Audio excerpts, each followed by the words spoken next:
So, moving on to the next exciting speaker.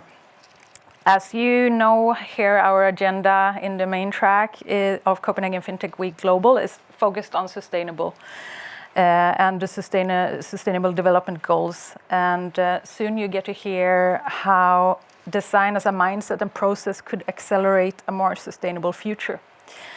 Our next keynote speaker is the CEO of the Danish Design Center and a leading international authority on design, innovation and leadership in both business and government. So please welcome Christian Besson. Thank you.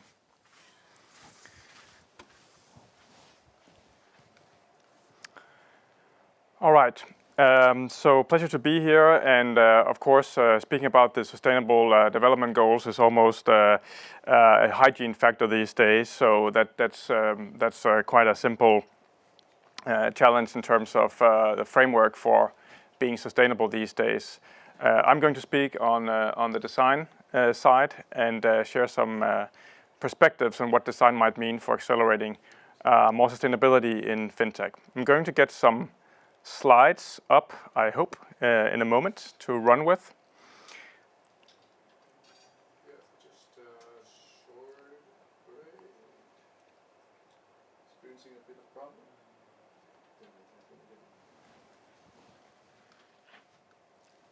The minutes. They should be coming in just a minute.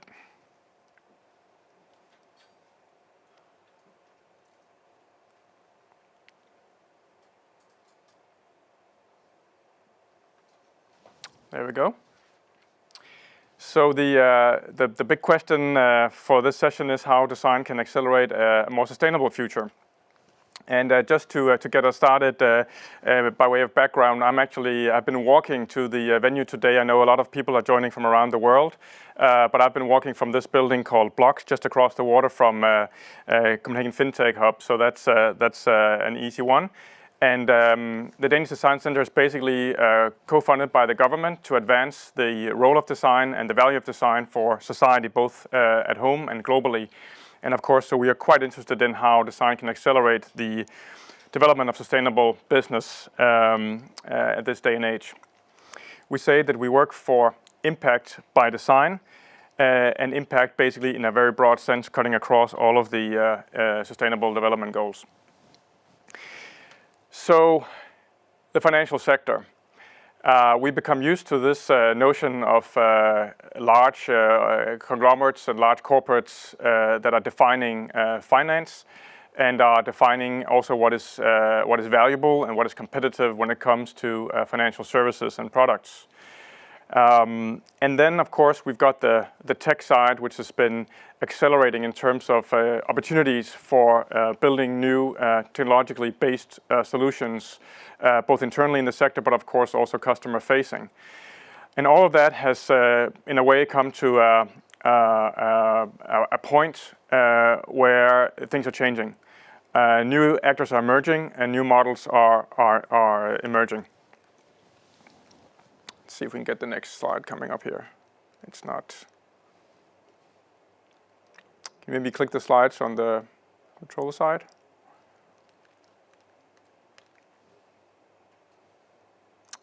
We'll try one more time to get the slides running. So this is not.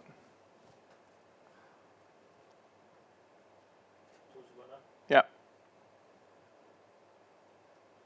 Well, speaking of technology, it's not always as easy as it's supposed to be.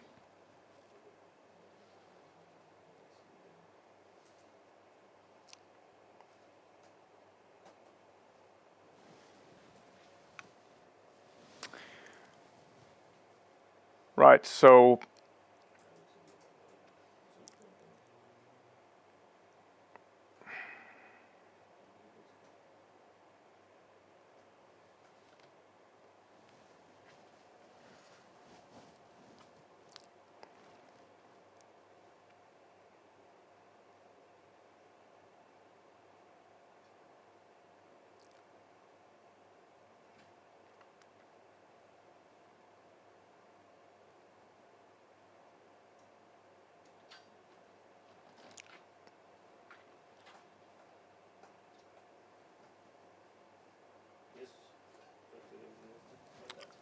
We'll try one more time. So what's happening right now is that we see that things can be different, and that perhaps the models of financial services and products need to change. Maybe it's not a hidden truth to the innovators in the audience, but to a lot of people, the idea that we can actually shape the world in quite different ways is perhaps still somewhat novel. Geologists say that we are living right now in the age, the human age, the Anthropocene, which means that in a sense we've already shaped and changed the planet so much that it's become designed or artificial, no longer really natural. And of course climate change is one clear signal that's been happening. And we have movements that are calling for more sustainable solutions, some more progressive or aggressive than others, but certainly a tidal wave that's hard to ignore. Even to the point where in a small mountain village in Davos in Switzerland this year, just before the world changed, back in February, there was a gathering at the World Economic Forum arguing that we need to shift from shareholder capitalism to stakeholder capitalism, and really to embrace many more stakeholders in society as we develop our business models for the future. So you can say maybe it's not new, but the notion that we need to assess and bring different kinds of values in place that go beyond the classical financial or economic metrics we normally measure. That was something that not John, but Robert F. Kennedy, Robert, the younger brother of the Kennedys, said already in the 1960s when he talked about the role of GDP and how we assess economic value for society. And he said basically that gross domestic product and the way we measure value in national accounts measures everything that's not really worth living for. It doesn't measure happiness, doesn't measure trust, doesn't measure social cohesion, doesn't measure positive effects on the environment. All kinds of externalities are really not captured by our economic models. And funnily enough, that's actually the case still today, that we don't really ascribe value to all of those different aspects that really are worth living for, and also often what customers ascribe value. So we need to take a broader view of value creation and a broader view of our purpose as organizations, not least in the financial sector, and that's where design can help. So there are many ways to define what we mean by design. One way I really like a lot is the notion of design as an attitude, as an approach to the world, as a way in which you encounter projects and opportunities for change. And basically you can say that having a design attitude means that you're always looking for ways to improve. You're never satisfied with the status quo, and you're always searching for ways of leaving the world in a better place than you found it. And what better approach or what better mindset to bring in when we talk about accelerating sustainability and sustainable change. So you can say that design is really the process and tools and methods and ways of thinking that bring together different aspects in creating sustainable solutions, bringing together technology, obviously, bringing together what's viable for in terms of business, and bringing together and integrating a perspective on customers and users and what they value as they go about their daily lives, bringing all of that together in solutions that make sense to people and, of course, are viable in business as well. So key elements often when we talk about design process are ways of working that are highly visual, highly engaging and creative, exploring, running through trial and error using what we call prototypes, and always having the user, the end user at sight, and often engaging customers themselves in co-creating and co-designing your business model. Design has become this sort of broad methodology that's been adopted in business, often under the term design thinking, and just to give a couple of examples of how both Harvard Business Review, McKinsey, the consultancy, and also the Global Network, Service Design Network, have sort of published quite compelling arguments for why designing is becoming a key aspect of strategy development and business development these days. So in a way, going way beyond merely producing and crafting new products or services, but finding new approaches to business as such. So the question then becomes, how do we actually leverage design for more sustainable business models? What does it really mean? And I'll share you a case example of what it might mean. So one big question is, how do you connect behavioral changes that are often maybe goes against what people want to do, or could be more complex or more difficult as opposed to what people are used to doing. So how do you actually bring perceptions of what is a good life and what is a good life attached to consumption in more sustainable ways? One thing design can do is to make solutions attractive and beautiful and meaningful. And what we want to do with sustainable solutions is to make them the choice, the natural choice and the intuitive choice for people. So enabling new choices that are better for the planet or better for society. Bringing in visual communications, shaping and making things in ways that are attractive to people, bringing in new types of insights, and really having a focus on meaningful experiences. Another aspect is to look at this point about value creation and expanding our points about value to at least 3 bottom lines, which means financial value, value for the environment, for our natural environment, but also value for people, which could mean, for example, more engagement, higher trust, more thriving, more employee involvement, and so on. And so these are some of the aspects that you need to take into account as you craft and as you design new solutions. Another thing we're seeing is new types of partnerships. I'm quite sure today we'll have an audience cutting across corporates, across startups, across government and public sector, and seeing these new types of partnerships emerge and using design as a way, as a process to bring in very different perspectives around a common problem, and then finding solutions is beginning to be quite critical as more and more partners need to go together around solutions. And across this, as I mentioned before, this whole notion of stakeholder responsibility and social responsibility towards a wider set of stakeholders need to be folded into the design process. Let me give you an example. We at the Danish Design Center run an incubator, the first and certainly largest design-led incubator for startups in Denmark. It's called InnoFounder. It's funded and organized by the Innovation Fund of Denmark, so it's funded by government.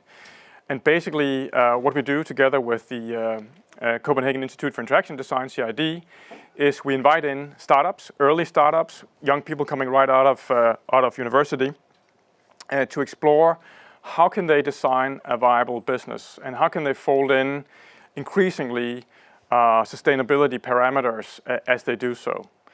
So the way we run this program and where this company, as on the slide right now, Matter, has been a part of it, is to do basically 2 things. One is to understand what is the thing to design, what is really the problem to be addressed, and what are the consumer behaviors, and what's the value we can bring to the market. And we spent about 6 months in the incubator together with startups, bringing in designers, running workshops and training sessions, and of course also bringing in all the other aspects that are needed as you grow a startup in terms of sales and accounting and of course lots of personal mentoring and so on. But really getting it right and understanding what needs to be designed. And here, Matter, as a small startup company originally with just 1 person at least fully paid, started asking questions about what does it mean to bring sustainable pension funds to consumers, and how can we reach a market where we bring an opportunity, a product that is sustainable to those who want to save for their pension. And originally, the founders thought, well, we need to, as a new company, as a startup in the financial sector, to basically look like everyone else. And we need to be sure to create trust and be as trusted as the big blue chip corporates that are already in the space and already have offerings. So not only did that have implications for the business strategy, but also just for the way of the corporate identity and how the company would present itself to consumers. Basically, if you want to look blue chip, you better look blue, and you better look conservative, and you better look like everyone else. But then they ventured out to talk to customers. and to begin to inquire and ask questions about this notion about trust and about what kind of offering and what kind of business would really be attractive when it comes to putting your savings into an alternative product that's much more sustainable, composed of both ESG and other sustainable offerings. And basically what customers said was, actually, we don't trust the big corporates that much already. Just because somebody comes in as a blue chip and with a corporate image and with a corporate brand that's well known does not necessarily mean we entirely trust what they're doing with our money. It's actually not very transparent to us. We've seen various cases over the years of our money maybe not being handled so responsibly. So actually, that's maybe not our biggest concern. And that had implications for the sort of insight and really challenging the assumption of the company. Maybe we shouldn't assume that. Maybe we can be a different kind of company, and maybe that's fine. Maybe that's all right. Maybe that's even attractive. And that was the first 6 months of the InnoFounder process, where this process at least started for Matter.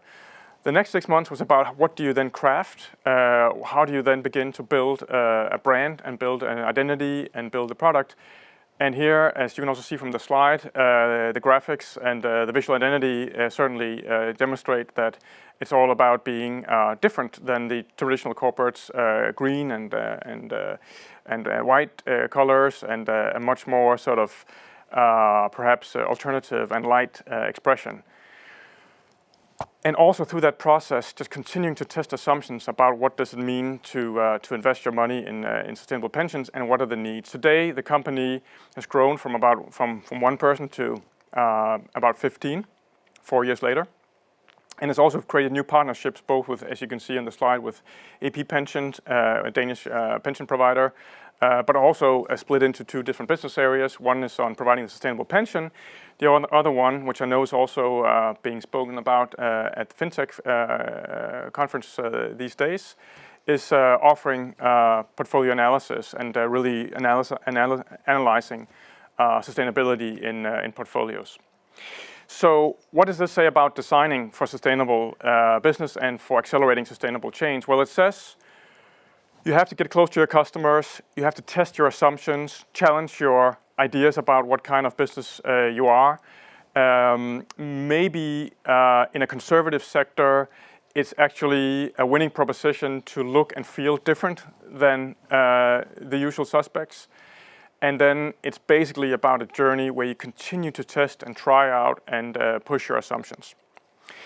That's the journey and an ongoing journey of one case that's quite design-driven, Matter, the startup. I think the bigger question is to look across ecosystems, as we've also heard about earlier today. So one is to craft and design new business models in interaction directly with customers and build those new solutions. It's also a question of saying, how do you bring in other kinds of competencies?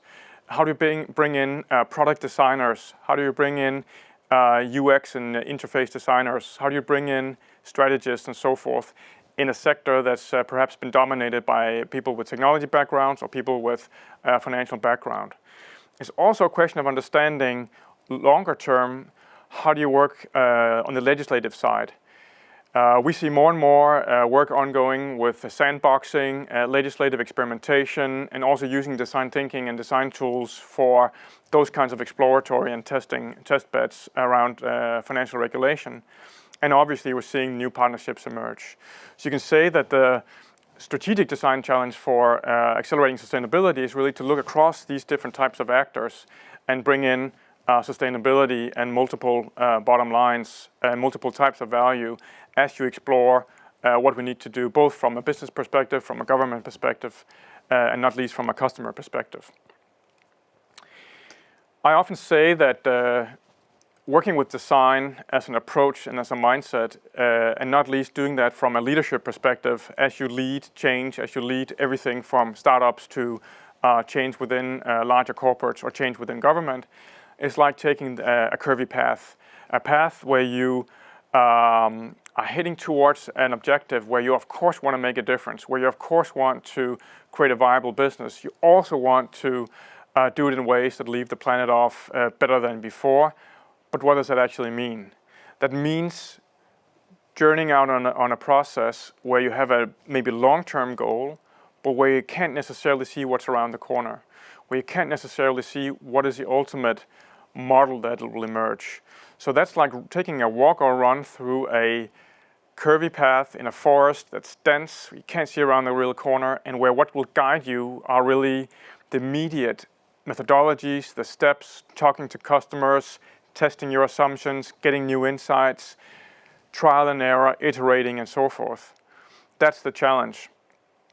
In this piece that we published not long ago in Harvard Business Review, there are some tips and tricks for you who want to bring in design thinking to create more sustainable solutions, tips around leadership, around both, how do you actually challenge your assumptions, get these insights and empathy with end users, how do you then insist on involving multiple stakeholders as you design your solutions, and what does it also mean to insist that you want to take your ideas and make them very concrete and test and try them out.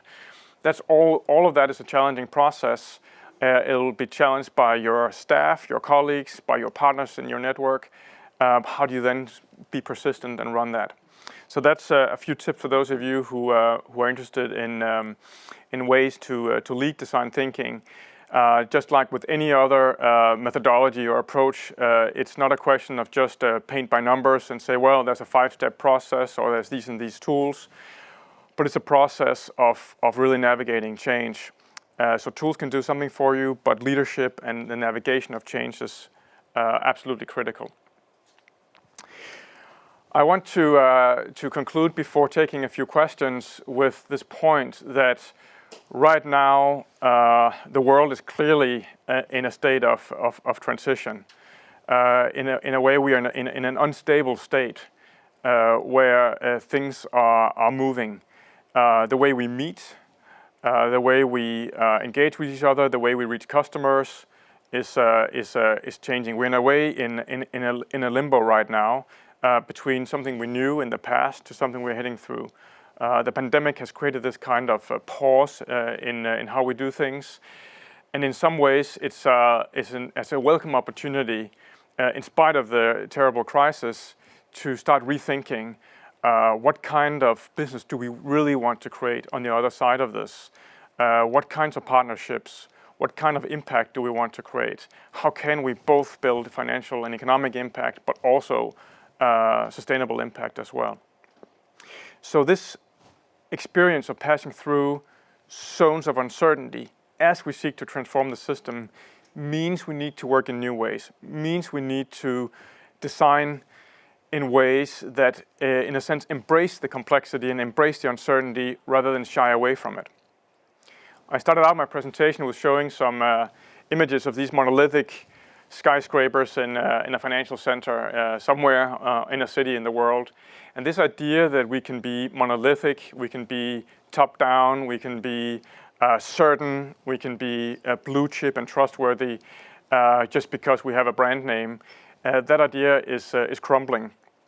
And the way to become stronger and more sustainable through the crisis, I believe very strongly, is to actually go forward into this uncertainty and work your way through it using design and design thinking as a way to do it. With that, happy to take, if there are a few questions from the audience and reflect on that. I'll be getting the questions from the studio here, so I'll be listening. Yeah, we actually we have one question, and this is there any specific type of problem where the design thinking is not the right approach? Yeah. So there's lots of business methodologies out there, and many of you have come across them, I'm sure, in your careers. And you can say that in business, a lot of methodology is about optimization. It's about taking a product or a process and making it ever better with fewer errors and with higher quality. That has been called everything from total quality management to lean to Six Sigma. And basically that's a process of refining and taking away waste and getting more and more precise, less and less error, and really optimizing and creating more efficiency. In many ways, design is the opposite. Design is challenging the assumption about what kind of product do you even put into the market. Challenging your assumptions about whether that product is creating value for customers or not. Rethinking and diverging and getting more ideas and getting, stepping outside of your comfort zone, not optimizing for efficiency, but in a sense, optimizing for new opportunity. So I would say that for those kinds of challenges, that's design. For optimization, it's other kinds of methodologies. But design is basically about this notion of really expanding your options and finding new avenues. Right now, with the crisis we're in, that's probably mostly what you want to do. But obviously, there are methodologies for optimization which you still need to embrace. All right, thanks, Christian. We actually have another question here from Kara. And Kara writes, how connected is the idea of design as a mindset to the idea of the brand and branding as a mindset in relation to sustainability? It's another really good question. And again, there's a bit of a friction there.